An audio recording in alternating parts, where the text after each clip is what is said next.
Welcome to my Facebook live class. প্রিয় ছাত্রছাত্রীবৃন্দ, online live ক্লাসে সকলকে আন্তরিক অভিনন্দন জানাচ্ছি। আশা করি সকলে ভালো আছো। উপস্থাপনায় আমি Mohammad Khalid Ibne Ahad, junior instructor mechanical, Rajshahi polytechnic institute. আমি চতুর্থ পর্ব মেকানিক্যাল টেকনোলজির ইঞ্জিনিয়ারিং মেকানিক্স বিষয়টি প্রথম থেকে ধারাবাহিকভাবে আলোচনা করছি। তারই ধারাবাহিকতায় আজকের এই আলোচনা।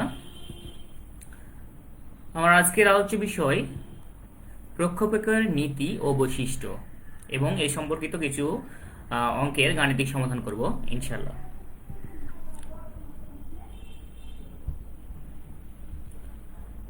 প্রক্ষেপক কোনো বস্তুকে আনুভূমিকের সাথে তির্যকভাবে শূন্যে নিক্ষেপ করা হলে তাকে নিক্ষিপ্ত বস্তু বা প্রাস বা প্রক্ষেপক বলে। কোনো বস্তুকে যে কোনো কোণে উৎক্ষেপণ করলে তা বায়ুর মধ্যে বা শূন্যে একটি পথে কিছু দূর অগ্রসর হয়, অর্থাৎ বিচরণ করে, তাহলে সেটাই হচ্ছে প্রক্ষেপক।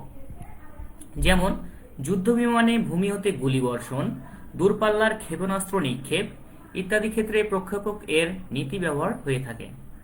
ব্যাটসম্যান একটি ক্রিকেট বলকে আঘাত করে উপরে পাঠালে ক্রিকেট বলও একটি প্রক্ষেপক। এখানে আমরা চিত্রে দেখতে পাচ্ছি যে ব্যাটসম্যান একটি ক্রিকেট বলকে আঘাত করে উপরে পাঠাচ্ছে তা, এবং এটা কিছু সময় শূন্যে বিচরণ করে আবার ভূমিতে পতিত হচ্ছে, তাহলে এটি হচ্ছে একটি প্রক্ষেপকের উদাহরণ। এখানে আমরা প্রক্ষেপক কিছু টার্ম আছে যে বিষয়গুলোর সংজ্ঞা জানব। বিচরণ পথ, প্রক্ষেপককে নিক্ষেপ করার পর হতে মাটিতে পতিত হওয়ার পূর্ব মুহূর্ত পর্যন্ত শূন্যে যে অধিবৃত্তাকার পথ বরাবর চলে সেই পথকে বিচরণ পথ বলে। তো এখানে প্রক্ষেপকটি উৎক্ষেপণ থেকে শুরু করে এই পতিত হওয়া পর্যন্ত যে পথে বিচরণ করে এটাই হচ্ছে বিচরণ পথ। এই অধিবৃত্তাকার পথটাকে বলা হচ্ছে বিচরণ পথ। নিক্ষেপণ বেগ, যে আদিবেগে কোনো নিক্ষিপ্ত বস্তুকে উপরের দিকে নিক্ষেপ করা হয় তাকে নিক্ষেপণ বা প্রক্ষেপণ বেগ বলে। এখানে ইউ আদিবেগে কোনো একটা বস্তুটাকে প্রক্ষেপণ করা হচ্ছে, এটা এখানে আদিবেগটা বা নিক্ষেপণ বেগটা হচ্ছে ইউ। প্রক্ষেপণ কোণ, প্রক্ষেপণ বেগ এবং আনুভূমিক তলের মধ্যবর্তী কোণকে প্রক্ষেপণ কোণ বলে। এখানে প্রক্ষেপণ বেগ ইউ এবং এই আনুভূমিক তল যে কোণটা তৈরি করেছে মধ্যবর্তী কোণ আলফা, এই আলফা কোণটাই হচ্ছে প্রক্ষেপণ কোণ। বিচরণকাল, প্রক্ষেপক শূন্যে নিক্ষেপ করার মুহূর্ত হতে সর্বোচ্চ উচ্চতায় উঠে পুনরায় মাটিতে পড়ার পূর্ব মুহূর্ত পর্যন্ত অতিক্রান্ত সময়কেই বলা হচ্ছে বিচরণকাল। একে টি দ্বারা সূচিত করা হয়। অর্থাৎ এখান থেকে ও বিন্দু থেকে প্রক্ষেপকটা শূন্য নিক্ষেপ করার মুহূর্ত হতে সর্বোচ্চ উচ্চতায় এটা উঠে এবং সর্বোচ্চ উচ্চতা থেকে সেটা আবার মাটিতে পতিত হয়, এই যে অতিক্রান্ত সময় এটাই হচ্ছে কি বিচরণকাল। নিক্ষেপণ বিন্দু, যে বিন্দু হতে একটি বস্তুকে উপরের দিকে নিক্ষেপ করা হয় তাকে নিক্ষেপ বিন্দু বলে। এখানে ও বিন্দু থেকে একটি বস্তুকে উপরের দিকে নিক্ষেপ করা হচ্ছে, তাহলে এটা হচ্ছে নিক্ষেপণ বিন্দু। পাল্লা, প্রক্ষেপকের উৎক্ষেপণ বিন্দু হতে পতন বিন্দু পর্যন্ত আনুভূমিক দূরত্ব বা কৌণিক দূরত্বকে পাল্লা বলে, একে আর দ্বারা সূচিত করা হয়। তো এইখানে প্রক্ষেপকের উৎক্ষেপণ বিন্দু হচ্ছে ও, পতন বিন্দু হচ্ছে এ, তাহলে এই আনুভূমিক যে দূরত্ব ও থেকে এ পর্যন্ত আনুভূমিক দূরত্ব, অর্থাৎ উৎক্ষেপণ বিন্দু হতে পতন বিন্দু পর্যন্ত যে আনুভূমিক দূরত্ব এটাকে বলা হচ্ছে পাল্লা, একে আর দ্বারা সূচিত করা হয়। পতন বিন্দু বলা হচ্ছে যে বিন্দুতে মাটিতে পতিত হয় প্রক্ষেপকটি, তাকে বলা হচ্ছে কি পতন বিন্দু। এখানে এই বিন্দুতে মাটিতে পতিত হচ্ছে, তাহলে এটাকে বলা হচ্ছে পতন বিন্দু। আশা করি সবাই বুঝতে পারছো।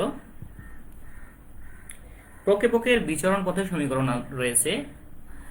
তো এখানে আমরা একটা প্রক্ষেপকের উদাহরণ দেখতে পাচ্ছি। এখানে ও বিন্দু থেকে প্রক্ষেপকটি পি উচ্চতায় উঠে আবার এই বিন্দুতে পতিত হচ্ছে। এখানে ও হচ্ছে উৎক্ষেপণ বিন্দু, অর্থাৎ যে বিন্দু থেকে প্রক্ষেপকটি উৎক্ষেপণ করা হয়। ইউ হচ্ছে উৎক্ষেপণ বা প্রক্ষেপণ বেগ, যে আদি বেগে প্রক্ষেপকটি উৎক্ষেপণ করা হয়, এটা হচ্ছে প্রক্ষেপণ বেগ। আলফা হচ্ছে প্রক্ষেপণ বেগ এবং আনুভূমিক তলের যে উৎপন্ন কোণ, অর্থাৎ আনুভূমিকের সাথে উৎক্ষিপ্ত বস্তুর যে কোণটা সেটাই হচ্ছে এখানে আলফা। মনে করি প্রক্ষেপকটি টি সেকেন্ড পরে এর বিচরণ পথের কোনো বিন্দু পি তে পৌঁছলো, এখানে পি বিন্দুতে পৌঁছালো। পি এর স্থানাঙ্ক হচ্ছে কি ও থেকে এক্স এবং এখানে উলম্ব দিকে ওয়াই। প্রক্ষেপকটির আনুভূমিক দিকে প্রতিবন্ধকতা না থাকায় সর্বদাই এর আনুভূমিক বেগ কি থাকে? ধ্রুব। আমরা জানি যে আদিবেগের আনুভূমিক উপাংশ, তাহলে এখানে ইউ আদিবেগটা আছে আলফা কোণে, তাহলে এটা দুইটার উপাংশ, একটা হচ্ছে আনুভূমিক এবং একটা হচ্ছে উলম্ব। কোণ যেহেতু তৈরি করছে ভূমির সাথে, এই জন্য আমরা আদিবেগের আনুভূমিক উপাংশটাকে নিলাম ইউ কস আলফা, এবং উলম্ব উপাংশটাকে এখানে করে নেওয়া হয়েছে ইউ সাইন আলফা। অতএব টি সেকেন্ড পরে পি বিন্দুর আনুভূমিক সরণ, তাহলে এই যে পি বিন্দু, এটার আনুভূমিক সরণটা কি হবে? আমরা সরণ এখানে এক্স দ্বারা প্রকাশ করছি, এক্স সমান হচ্ছে তাহলে কি উলম্ব আনুভূমিক উপাংশ ইন্টু সময়, তাহলে t into u cos alpha, x সমান t into u cos alpha. এক্সটা হচ্ছে কি এই পি বিন্দুর আনুভূমিক সরণ, তাহলে টি সমান কি হবে? X by u cos alpha. তাহলে এখানে আমরা টি সময়ের মানটা পেয়ে গেলাম। এখন প্রক্ষেপকটির উপর অভিকর্ষজ ত্বরণ যদি জি ক্রিয়াশীল হয়, তাহলে পি বিন্দুর উলম্বিক সরণটা কি হবে? উলম্বিক সরণ, অর্থাৎ এখান থেকে উপরের দিকে যে সরণটা হচ্ছে এটা কি হবে? এটা হচ্ছে আমরা প্রকাশ করছি ওয়াই দ্বারা, ওয়াই সমান হচ্ছে u sine alpha. U sine alpha হচ্ছে এই ইউ আদিবেগের উলম্বিক উপাংশ বা উলম্ব উপাংশ মাইনাস হাফ জিটি স্কোয়ার। এটা আমরা জানি যে পড়ন্ত বস্তুর ক্ষেত্রে দূরত্বর সূত্র আছে s equal to u t plus half f t square. তো এটা যেহেতু অভিকর্ষজ বলের বিপরীত দিকে যাচ্ছে এই জিটা, এই কারণে আমরা এফ সমান এখানে নিয়েছি মাইনাস টি। তো মাইনাস টি দিয়েছি, এই কারণে এখানে মাইনাস হাফ জিটি হয়েছে। আর এখানে ইউ এর জায়গায় ইউ এর আমরা উলম্ব উপাংশটা নিয়েছি, এই কারণে ইউ সাইন আলফা। আর এখানে টি তো ফর্মুলা টি আছে, আর মাইনাসটা হয়েছে কি কারণে? যে এটা হচ্ছে পড়ন্ত বস্তুর ক্ষেত্রে, কিন্তু আমাদের এই উপাংশটা যাচ্ছে উলম্বিক সরণ, এই কারণে এখানে আমরা মাইনাস নিয়েছি, এফ এর জায়গায় মাইনাস টি। বা ওয়াই সমান ইউ সাইন আলফা, এখানে আমরা টি এর মানটা বসাই দিয়েছি, পূর্বের স্লাইডে আমরা টি এর মানটা বের করে নিয়েছিলাম x by u cos alpha minus half g x square. এখানে টি এর উপরে যেহেতু স্কোয়ার আছে, সুতরাং টি এর যে মান সেটার উপরে স্কোয়ার করে পাইলাম আমরা x square u square cos square alpha. যেহেতু টি সমান আমরা আগেই বের করে নিয়েছিলাম এক্স ভাগ ইউ কস আলফা, এখানে 2 নম্বর সমীকরণে জাস্ট আমরা টি এর জায়গায় এই টি এবং এই টি স্কোয়ারের জায়গায় টি সমান x by u cos alpha মানটা ইনপুট করেছি। তাহলে এখানে ইউ আর এই ইউ কেটে যাবে, তাহলে থাকবে sine alpha divide by cos alpha সমান আমরা জানি টেন আলফা, এবং এই এক্সটা চলে এসেছে সামনে। তাহলে মাইনাস এই জি এর সাথে এক্স স্কোয়ার গুণ, তাহলে হলো জি এক্স স্কোয়ার, নিচে থাকলো 2 u square cos alpha cos square alpha, 2 u square cos square alpha. এটা হচ্ছে সমীকরণ 3। তো বলা হচ্ছে উক্ত সমীকরণটি অধিবৃত্তের সমীকরণ হওয়ায় প্রক্ষেপকের গতিপথ একটি অধিবৃত্ত। তো এইখানে এই সমীকরণটি যেহেতু অধিবৃত্তের একটা সমীকরণ, সুতরাং এই অধিবৃত্তের যে গতিপথটা এটাও একটা অধিবৃত্ত, তাহলে এটাই হচ্ছে প্রক্ষেপকের বিচরণ পথের সমীকরণ। y সমান x tan alpha minus g x square two u square cos square alpha.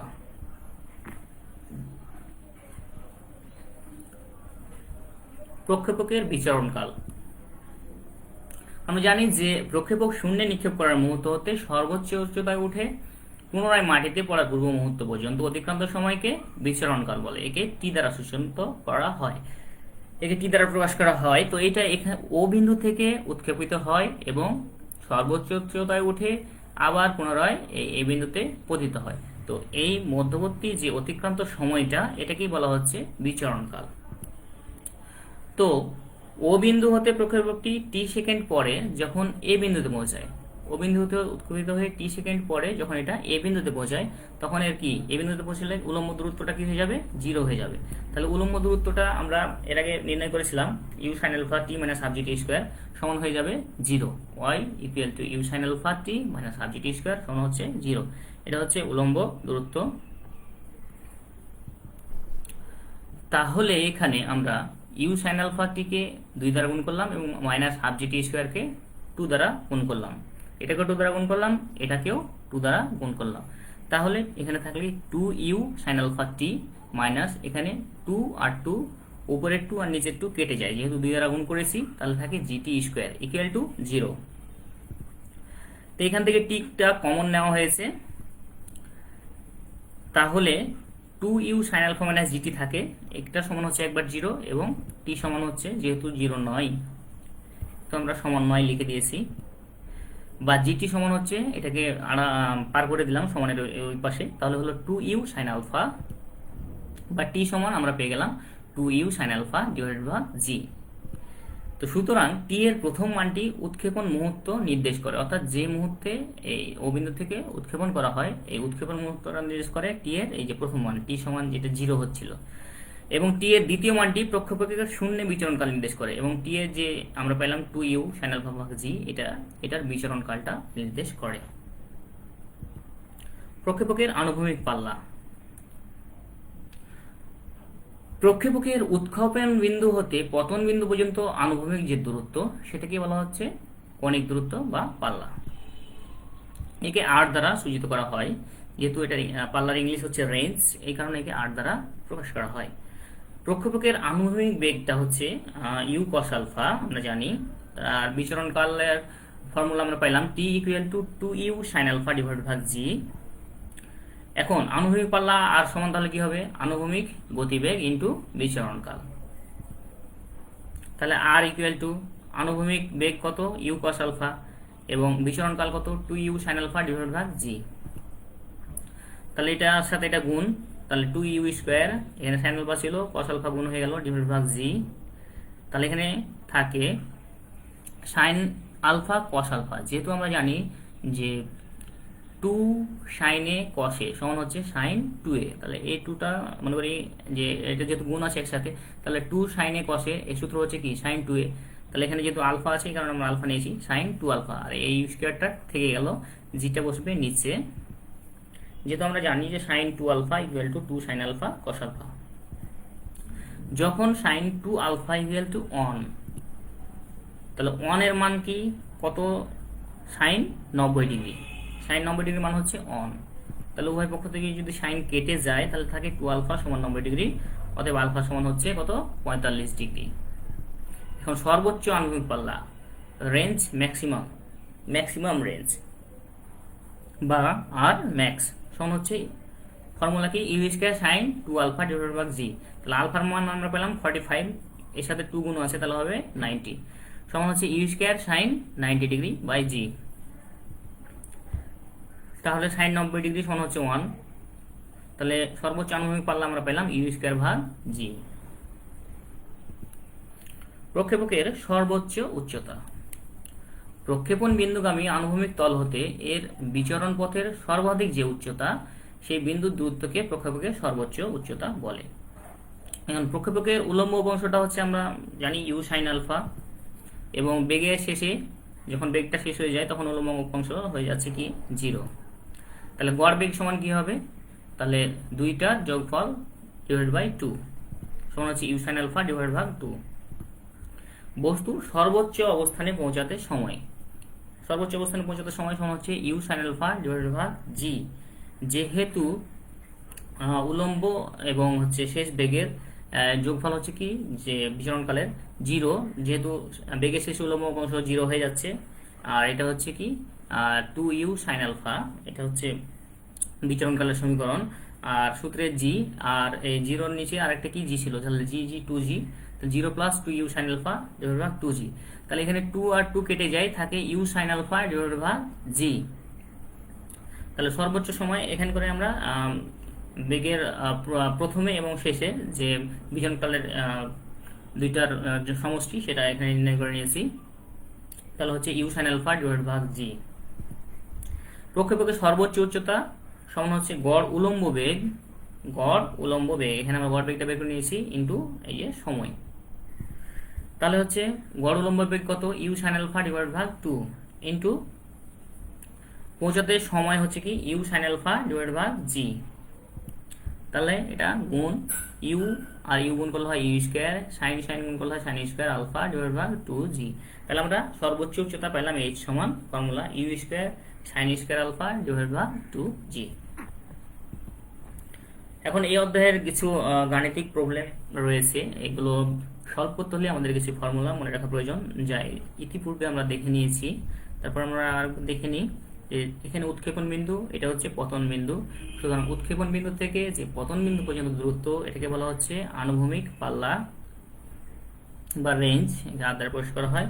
তাহলে আর এর ফর্মুলা হচ্ছে রেঞ্জের R equal to u square sine 2 alpha divide by g.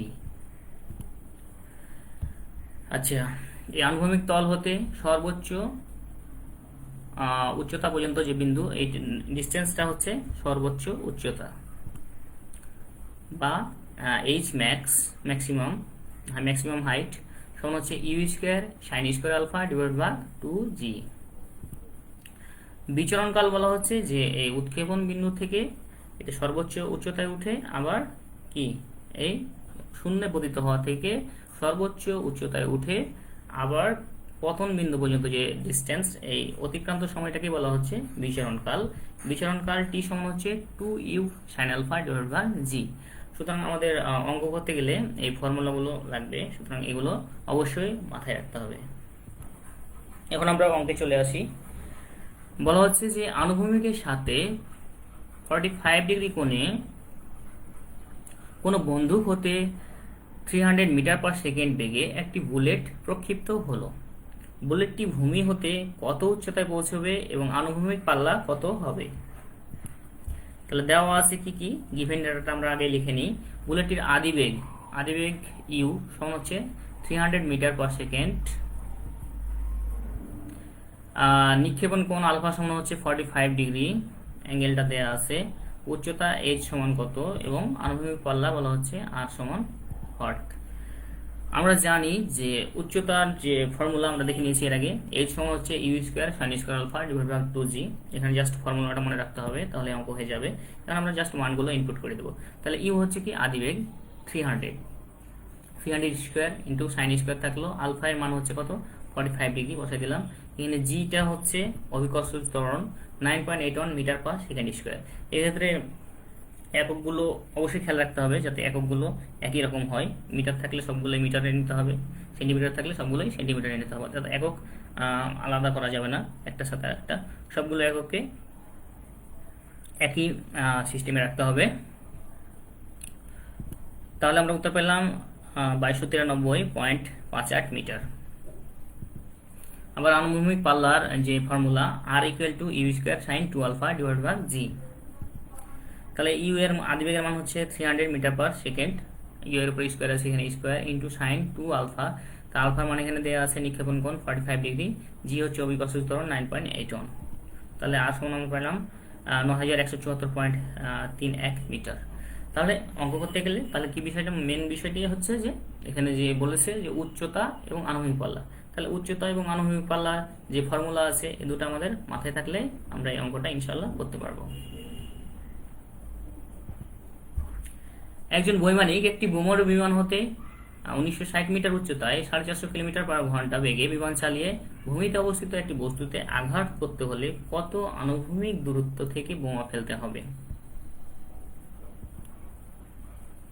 তাহলে এখানে দেওয়া আছে, এখানে গিভেন ডাটাটা অঙ্কটা আগে ভালোভাবে পড়ে নিতে হবে যে প্রশ্নে কি চাইছে, তারপর আমরা গিভেন ডাটা কি কি দেওয়া আছে সেটা লিখে নিই। দেওয়া আছে বিমানের গতিবেগ ভি সমান হচ্ছে 450 কিলোমিটার পার আওয়ার, অর্থাৎ এখানে কিলোমিটার পার ঘন্টা দেওয়া আছে, আর উচ্চতাটা দেওয়া আছে মিটারে। সুতরাং এখানে দেওয়া আছে কিলোমিটার পার ঘন্টা, এখানে দেওয়া আছে মিটারে। সুতরাং মিটারের সাথে সম্পর্ক হচ্ছে মিটার সেকেন্ডের, এই কারণে আমরা এই ঘন্টা কিলোমিটার পার ঘন্টাকে এটাকে আমরা মিটার পার সেকেন্ডে নিয়ে আসবো। তাহলে এখানে দেওয়া আছে 450 কিলোমিটার।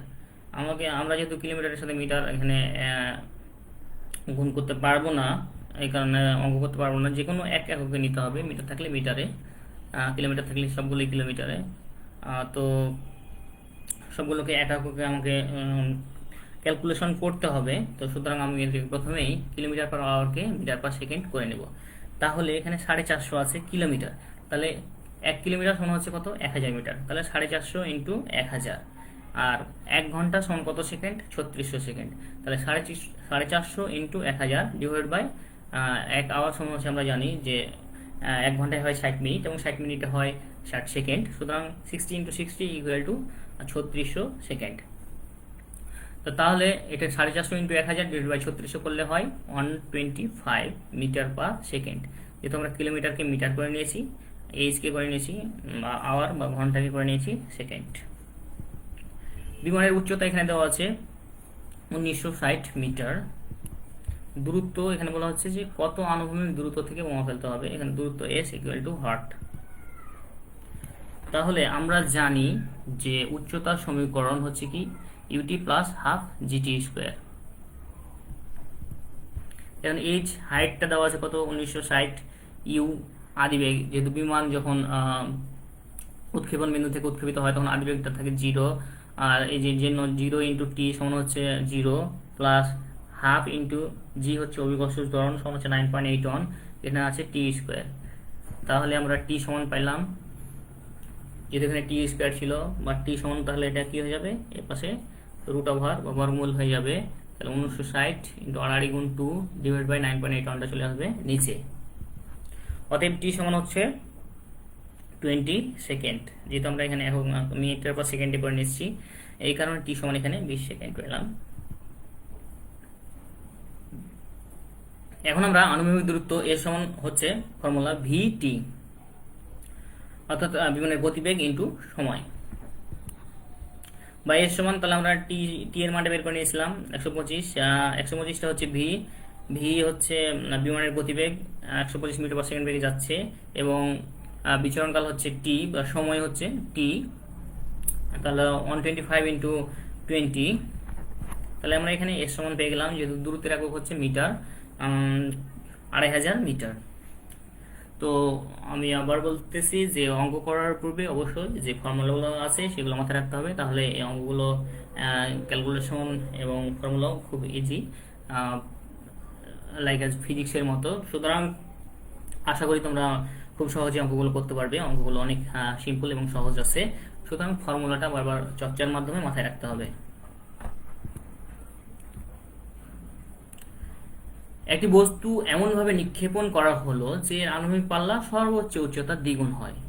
নিক্ষেপণ বা প্রক্ষেপণ কোণ নির্ণয় করো, তাহলে এখানে প্রক্ষেপণ কোণ নির্ণয় করতে বলছে, বলা হচ্ছে আনুভূমিক পাল্লা সর্বোচ্চ উচ্চতা দ্বিগুণ, তাহলে আর হচ্ছে আনুভূমিক পাল্লা সর্বোচ্চ উচ্চতা দ্বিগুণ, তাহলে 2h, তাহলে গিভেন ডাটাতে দেওয়া আছে r ইকুয়াল টু 2h, যেখানে rটা হচ্ছে কি আনুভূমিক পাল্লা এবং hটা হচ্ছে ম্যাক্সিমাম হাইট বা সর্বোচ্চ উচ্চতা।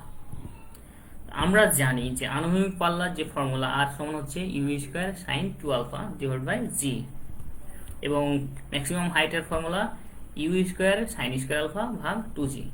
তাহলে এই যে গিভেন ডাটাতে দেওয়া আছে কি আর ইকুয়াল টু 2h, এখানে যদি আমরা মানটা বসাই দিই তাহলে ইউ স্কোয়ার সাইন 2 আলফা ভাগ জি সমান হচ্ছে 2 into u square sine square alpha divide ভাগ 2g। এখানে আর এবং এইচ এর মানটা আমরা এখানে যে ফর্মুলা আছে বসাই দিলাম। তাহলে এখানে নিচের এই জি এবং এই জি কেটে গেল, এখানে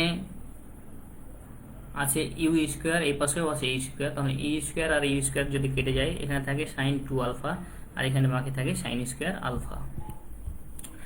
সাইন 2a বা সাইন 2 আলফা এর ফর্মুলা হচ্ছে 2 সাইন আলফা কস আলফা, এখানে থাকে সাইন স্কোয়ার আলফা। তাহলে এখানে সাইন আলফা, এখানে যেহেতু সাইন স্কোয়ার আলফা আছে মানে দুইটা সাইন আলফা আছে, সুতরাং একটা সাইন আলফা কেটে যায়, এই পাশ থেকে একটা সাইন আলফা কেটে যায়, তাহলে থাকে 2 কস আলফা সমান এখানে একটা সাইন আলফা বাকি। তাহলে 2 সমান সাইন আলফা, এই কস আলফাটা আড়াআড়ি নিচে চলে আসলো, তাহলে সাইন আলফা ভাগ কস আলফা সমান কি আমরা জানি ট্যান আলফা। অতএব আলফা সমান, তাহলে ক্যালকুলেশন করে পাই আমরা 63.43 ডিগ্রি। এটাকে আমরা মিনিট এবং সেকেন্ডেও নিয়ে যেতে পারি, ক্যালকুলেটরে জাস্ট একটা ডিগ্রি বাটন চাপলে কত ডিগ্রি মিনিট এবং সেকেন্ড সেটা চলে আসবে পুরোই। তো আশা করি তোমরা বুঝতে পারছো। সুতরাং ফর্মুলাগুলো আবার বলতেছি মাথায় রাখতে হবে এবং বেশি বেশি প্র্যাকটিস করতে হবে, তাহলে অঙ্কগুলো সলভ করা যাবে ইনশাআল্লাহ। তোমাদের যদি কোনো প্রশ্ন থাকে কমেন্ট বক্সে কমেন্ট করতে পারো। তোমাদের জন্য বাড়ির কাজ রয়েছে প্রক্ষেপক সংক্রান্ত বিগত 5 সালের বাংলাদেশ কারিগরি শিক্ষা বোর্ড সমাপনী পরীক্ষার অঙ্কে সমাধান করা, অর্থাৎ বইয়ে যে লাস্ট 5 ইয়ার্স যে প্রশ্নগুলো আছে এবং প্রক্ষেপকের অঙ্ক সেইগুলো সমাধান করবে। এবং যখন তোমাদের ক্যাম্পাস খুলবে তখন তোমাদের সেশনাল কাজ হিসাবে তোমাদের যে গাইড টিচার আছে বা সংশ্লিষ্ট শ্রেণী শিক্ষক আছে তাকে এটা দেখাবে। তো পরবর্তীতে এই ক্লাসটি যদি তোমরা আবার দেখতে চাও তাহলে ভিজিট করতে হবে www.skills.gov.bd/dt তে। পরবর্তী আলোচনা হবে কাজ, ক্ষমতা ও শক্তি সম্পর্কে। তো কাজ, ক্ষমতা ও শক্তি এবং এই সম্পর্কিত অঙ্ক সম্পর্কে পরবর্তী ক্লাসে আলোচনা করবো ইনশাআল্লাহ। সকলকে আমাদের সাথে থাকার জন্য আহ্বান করছি। সবাইকে আন্তরিক ধন্যবাদ জানিয়ে আজকের ক্লাস এখানেই সমাপ্ত করছি।